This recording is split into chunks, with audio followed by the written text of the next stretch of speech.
안 되는 거예요. 그래서 전도사님한테 찾아갔죠. 전도사님, 저는 왜 기도가 안 됩니까? 그랬더니 전도사님이 도사처럼 말씀하시는 거예요. 저한테 뭐라냐면, 기도는 은혜로 하는 것입니다.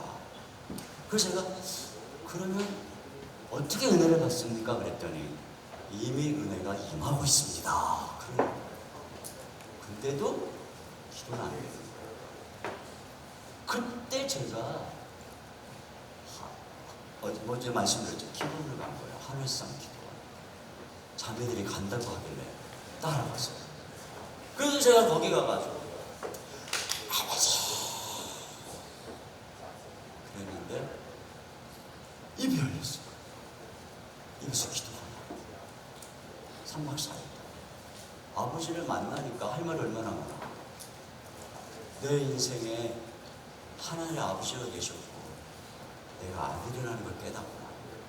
저절로 기도가 나와. 울면서 3박 4일. 그때부터 매일 새벽에 가서 기도하고.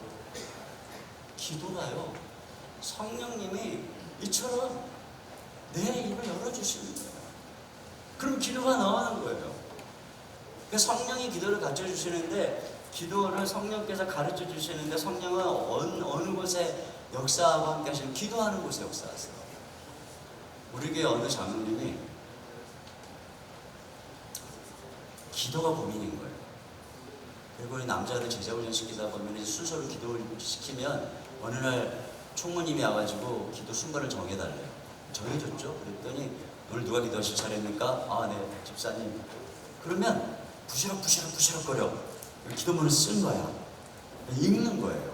아무래도 대표기도 할 때는 우리 다 쓰거든요. 근데 그 잠깐 이렇게 몇 명이 속으로 기도하는데 다 써서 읽는 거예요. 이 기도가 이게 겁이 나니까. 이 장로님이 되셔도 기도가 문제예요. 어느 날 우연찮게 개업 예배가 있다 그래서 소식을 듣고 갔는데 제가 예배를 인도하고 있거든요. 제가 온 걸 딱 보더니 김 장로님 대표기도 해주세요. 제가 시키더라는 거예요. 자기가 어떻게 기도를 했는지 생각도 안 나고 그분이 한 말 그대로요. 쪽팔려서 죽는 줄 알았대요. 자기가. 난 생각도 안 나는데. 그래가지고 장로가 돼가지고 기도를 못하는데 내가 어떻게 하면 좋을까 하다가 우리 교회에 중보기도 예배 때 기도실에서 예배를 위해 기도하는 팀이 있어요. 거기 장로님들 돌아가면서 기도하거든요. 근데 다른 장로님이 기도 인도하는 거기에 가서 나도 여기서 기도하다 보면 기도를 배울지 몰라. 그래가지고 몇 주간 동안 거기서는 기도의 대장들만 모여있어요. 막 1시간 반 동안 그냥 처음부터 끝까지 딱 기도하는 그 그룹이 거기 들어가고 이분이 그냥 막 소리를 내서 막 기도를 하는 거예요. 근데 어느 날 진짜로 기도문이 붕! 터진 거예요. 은혜를 받는 거예요. 그래가지고요, 얼마나 담대해졌는지, 이 기도가 되니까 회춘을 하는 것 같더라고요. 그분이 막 총명해지고 성령으로 그냥 충만해진 거죠. 그런데요, 성령께서 우리의 기도의 이 약점이 뭐냐면 마땅히 기도할 바를 모르는 거예요. 어떻게 기도해야 될지. 우리가 고난 속에 있을 때 이 고난의 뒤에 있는 어떤 하나님의 계획이 무엇인지, 이때 어떻게 해야 될지 우리가 잘 몰라요. 근데 성령께서 말할 수 없는 탄식으로 우리를 도와주세요. 말할 수 없는 탄식을 우리를 위해 친히 간구하시는 거예요. 근데 그 간구는 뭐예요? 마음을 살피시는 이가 성령의 생각을 하시나니 이는 성령이 하나님의 뜻대로 성도를 위하여 간구하십니다. 이것은 우리 안에 성령께서 친히 탄식을 통해서 우리와 함께 기도하시는 거죠. 그래서 우리로 하여금 하나님의 뜻대로 기도하시게 해주시는 거예요. 그래서 기도하다 보면 기도의 주도권을 내가 갖고 있지 않다는 걸 알게 돼요.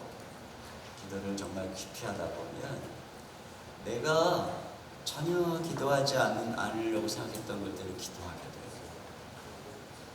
그리고 정말 기도하려고 했던 문제는 아무 문제도 아니어서 기도를 못하고 일어날 때가 많죠. 어떤 기도를 할 때는 막 충만하게 성령이 역사할 때도 이렇게 성령께서 우리 안에 탄식. 여러분, 이 탄식이라고 하는 것은 한편에서는 이 우리와 함께 하신다는 거예요. 우리가 이 땅에서 고난 속에 탄식하고 있잖아요. 또 다른 한편에서는 소망의 탄식인 거죠. 또 다른 한편에서는 기도 자체를 탄식으로 한다는 건 그만큼 간절하게 한다는 거예요. 우리가 간절하게 기도하는 게 우리 힘으로 안 돼요. 그러니까 성령께서 우리 심령 속에 역사할 때 우리 기도가 언제나 간절해요. 그리고 주님이 그랬죠. 너희가 전심으로 나를 찾고 찾으면 만나리라. 기도는 전심으로 해야 되는 거예요. 근데 전심으로 어떻게 해요? 소리를 쫙 지르면 전심이에요? 아니에요. 성령께서 우리 안에 역사할 때 우리가 탄식으로, 그리고 간절히 그분을 바라볼 때 목소리가 작아도 진정 마음에서부터 전심으로 기도할 수 있어요. 그리고 항상 전심으로 기도할 수 있다면 그 사람은 항상 응답을 받을 수 있어요. 여기 우리에게 무능함이 있는 거예요. 제가 그 대학 시절에 진짜 충만할 때 잊혀지지 않는 장면이 뭐냐면, 군대 갔다 온 형님인데 군대 가서 이 길이 신앙을 까먹었나 봐요.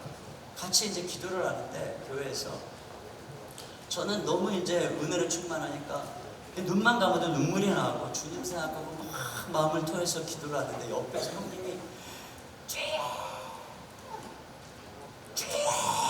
그러는 거예요. 그때 내가 들은 느낌이 뭐냐면, 도대체 이 형님의 하나님은 얼마나 멀리 있는데 이렇게 그럴까? 나는 지금 성령의 은혜 가운데서 주님과 이렇게 기도를 간절하고 있는데 그게 너무 불쌍하더라고요. 그래서 주님 저 형님 좀 만나주세요. 막 이런 기도가 나오더라고요. 우리가 막 부르짖는다고 되는 게 아니에요. 성령께서 우리와 함께 하실 때 우리가 기도할 수 있어요. 얘기하면 이제 시간이 많이 간다지만, 그래서 자 마무리할게요. 이렇게 기도할 때 28절 시작. 우리가 알거니와 하나님을 사랑하는 자 곧 그 뜻대로 부르심을 입은 자들에게는 모든 것이 합력하여 선을 이루느니라. 모든 것이 합력해서 선을 이루어요. 그렇잖아요. 근데 우리 신자의 삶이에요. 이게 요셉을 보세요. 버려진 것 같았는데 모든 게 합력해서 자기가 버려졌다고 생각한 길이 오히려 꿈을 향해 가는 지름길이었잖아요. 우리에게는 고난이 있어요. 고난이 꼭 버림받은 것 같거든요. 그런데 고난 속에서 하나님께 기도하며 성령님의 인도하심 속에 살아가면 모든 게 다 합력해서 선을 이루어요. 지금 젊을 때 여러분들이 막 힘들고 어려운 것 같아도 여러분이 지금 기도만 한다면, 여러분이 지금 주님의 성령을 따라가기만 한다면, 어떤 어려움 속에서는 주님만 바라본다면 나중에 돌아보세요. 모든 게 합력해서 기가 막히게 여러분의 삶에 아름답게 하나님의 목적을 향해 가고 있는 것을 발견하게 될 거예요. 그런데 28절을 독립적으로 보면 안 돼요. 28절이 26, 27, 28절이 연결되어 있다는 거 알아야 돼요. 우리 신자는 누구냐? 항상 성령의 도움을 받아서 늘 기도하는 사람이에요. 그러한 이 하나님의 사람들에게는 모든 것이 합력해서 선을 이룬다는 것이죠. 근데 그 선의 목적이, 방향이 뭐냐? 바로 29절, 30절 시작. 하나님이 미리 하신 자들을 또한 그 아들의 형상을 본받게 하기 위하여 미리 정하셨으니 이는 그런 많은 형제 중에서 맏아들이 되게 하려 하심이니라. 또 미리 정하신 그들을 또한 부르시고 부르신 그들을 또한 의롭게 하시고 의롭게 하신 그들을 또한 영화롭게 하셨느니라. 이와 같이 결국은 미리 하시고 미리 정하시고 부르시고 의롭게 하시고 영화롭게 하셨느니라라고 하는 이 주님이 우리를 상속자로 그 나라의 아들로 세우는 이 목적을 향해서 모든 것들이 아름답게 이루어지는 것이에요. 이 필연적인 우리를 부르심을 향해 성령께서 그렇게 고난 속에서 우리를 도와주시는 거예요. 그러므로 우리 성령을 따라야 돼요. 여러분, 성령님을 무시하지 말고 인정해야 돼요. 성령님이 여러분의 주님이세요. 그분을 인정하세요. 성령님 인정합니다. 성령님 나의 주인이십니다. 성령님 하나님이십니다. 성령님 저 다스려 주세요. 제가 성령님 앞에 무릎을 꿇습니다. 제 삶을 인도해 주세요. 성령을 근심하게 하면 안 돼요. 우리가 불순종할 때 성령은 근심해요.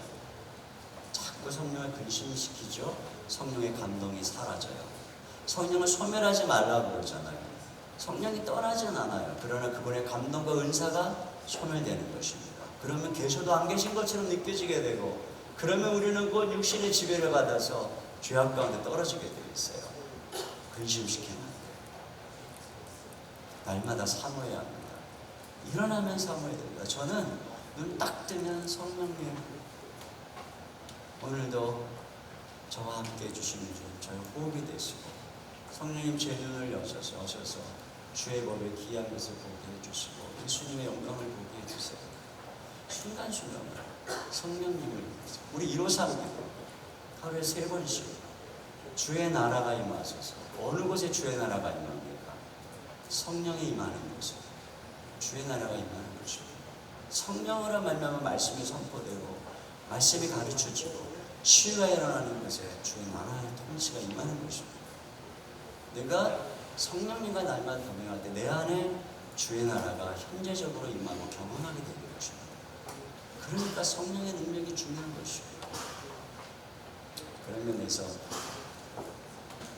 우리 찬양팀하고 찬양 하나 부르고 마무리했으면 좋겠어요. 우리 마지막 날 내가 나의 영으로 이 요엘서의 놀라운 예언이 예수님의 십자가의 구속 가운데 성취됐잖아요. 그래서 우리에게 성령이 오신 것입니다.